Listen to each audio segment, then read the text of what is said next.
আসসালামু আলাইকুম। প্রিয় দর্শক, আজকে আমি দেখানোর চেষ্টা করব সিডলিং ট্রেতে কিভাবে উচ্চ ফলনশীল এবং হাইব্রিড জাতের সুস্থ সবল সবজি এবং ফলের চারা তৈরি করতে কি উপাদান এবং কি পরিমাণে ব্যবহার করতে হয় তা ভিডিও চিত্রের মাধ্যমে উপস্থাপন করব।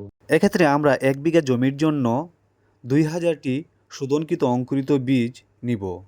এরপর ১২৮ সেলের ১৬টি সিডলিং ট্রে নিব।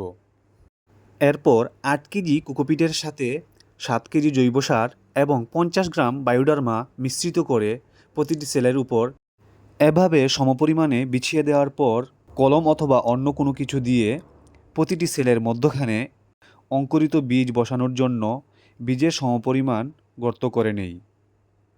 অতঃপর অঙ্কুরিত বীজের শিকড়টি নিচের দিকে দিয়ে বীজ বসিয়ে দিই। সূক্ষ্মভাবে বীজ বসানোর জন্য হয়তো একটু সময় বেশি লাগতে পারে, তারপরও আপনারা এভাবে ধীরে স্থিরে বীজগুলো এভাবে বপন করুন।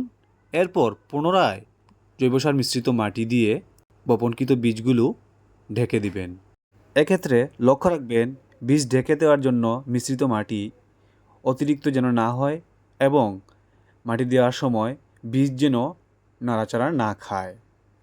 এরপর সুন্দরভাবে সাদা পলিথিনের শেডের নিচে সাজিয়ে রাখুন, যাতে বৃষ্টির পানি প্রবেশ করতে না পারে। প্রয়োজনে ঝাঁঝরি দিয়ে সেচ দিন। এভাবে যত্ন করতে পারলে সুস্থ সবল চারা হবে ইনশাআল্লাহ।